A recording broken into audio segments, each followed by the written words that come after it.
In the beginning, God created the heavens and the earth. The earth was without form and void, and darkness was over the face of the deep, and the Spirit of God was hovering over the face of the waters. And God said, "Let there be light," and there was light. And God saw that the light was good, and God separated the light from the darkness. God called the light day, and the darkness he called night. And there was evening, and there was morning, the first day. And God said, "Let there be an expanse in the midst of the waters, and let it separate the waters from the waters." And God made the expanse and separated the waters that were under the expanse from the waters that were above the expanse. And it was so. And God called the expanse heaven. And there was evening, and there was morning, the second day. And God said, "Let the waters under the heavens be gathered together into one place, and let the dry land appear." And it was so. God called the dry land earth, and the waters that were gathered together he called seas. And God saw that it was good. And God said, "Let the earth sprout vegetation, plants yielding seed, and fruit trees bearing fruit, in which is their seed, each according to his kind, on the earth." And it was so. The earth brought forth vegetation, plants yielding seed according to their own kinds, and trees bearing fruit in which is their seed, each according to his kind. And God saw that it was good. And there was evening, and there was morning, the third day. And God said, "Let there be lights in the expanse of the heavens to separate the day from the night, and let them be for signs and for seasons, and for days and years. And let them be lights in the expanse of the heavens to give light upon the earth." And it was so. And God made the two great lights, the greater light to rule the day, and the lesser light to rule the night, and the stars. And God set them in the expanse of the heavens to give light on the earth, to rule over the day and over the night, and to separate the light from the darkness. And God saw that it was good. And there was evening, and there was morning, the fourth day. And God said, "Let the waters swarm with swarms of living creatures, and let birds fly above the earth across the expanse of the heavens."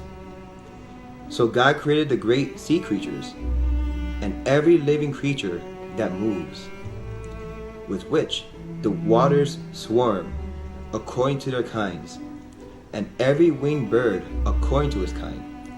And God saw that it was good. And God blessed them, saying, "Be fruitful and multiply, and fill the waters in the seas, and let birds multiply on the earth." And there was evening, and there was morning, the fifth day. And God said, "Let the earth bring forth living creatures according to their kinds, livestock and creeping things, and beasts of the earth according to their kinds." And it was so. And God made the beasts of the earth according to their kinds, and the livestock according to their kinds, and everything that creeps on the ground according to his kind. And God saw that it was good. Then God said, "Let us make man in our image, after our likeness, and let them have dominion over the fish of the sea, and over the birds of the heavens, and over the livestock, and over all the earth, and over every creeping thing that creeps on the earth."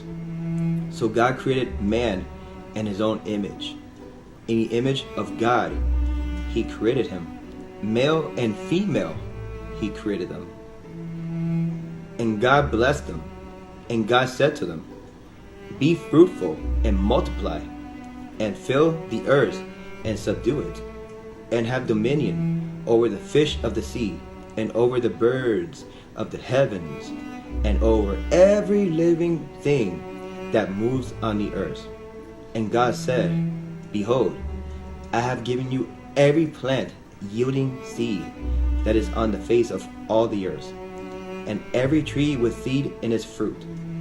Ye shall have them for food, and to every beast of the earth, and to every bird of the heavens, and to everything that creeps on the earth, everything that has the breath of life. I have given every green plant for food. And it was so. And God saw everything that he had made, and behold, it was very good. And there was evening, and there was morning, the sixth day. Thus the heavens and the earth were finished, and all the host of them. And on the seventh day God finished his work that he had done, and he rested on the seventh day from all his work that he had done. So God blessed the seventh day and made it holy, because on it God rested from all his work that he had done in creation. These are the generations of the heavens and the earth when they were created, in the day that the Lord God made the earth and the heavens. When no bush of the field was yet in the land, and no small plant of the field had yet sprung up, for the Lord God had not caused it to rain on the land, and there was no man to work the ground. And a mist was going up from the land, and was watering the whole face of the ground. Then the Lord God formed the man of dust from the ground, and breathed into his nostrils the breath of life. And the man became a living creature. And the Lord God planted a garden in Eden in the east, and there he put the man whom he had formed. And out of the ground the Lord God made to spring up every tree that is pleasant to the sight and good for food. The tree of life was in the midst of the garden, and the tree of knowledge of good and evil. A river flowed out of Eden to water the garden, and there it divided and became 4 rivers. The name of the first is the Pishon. It is the one that flowed around the whole land of Havilah, where there is gold. And the gold of that land is good. Bdellium and onyx stone are there. The name of the second river is the Gihon. It is the one that flowed around the whole land of Cush. And the name of the third river is the Tigris, which flows east of Syria. And the fourth river is the Euphrates. The Lord God took the man and put him in the garden of Eden to work it and keep it. And the Lord God commanded the man, saying, You may surely eat of every tree of the garden, but of the tree of knowledge of good and evil ye shall not eat. For in the day that you eat of it, ye shall surely die. Then the Lord God said, It is not good that the man should be alone. I will make him a helper fit for him.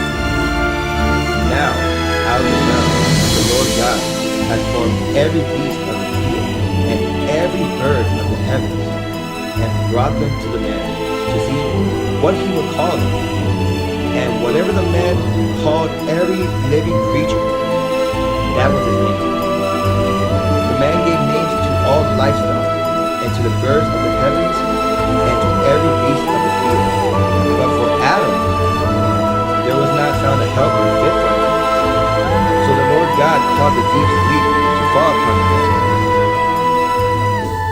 And while he slept, took one of his ribs, and closed up its place with flesh. And the rib that the Lord God had taken from the man, he made into a woman, and brought her to the man.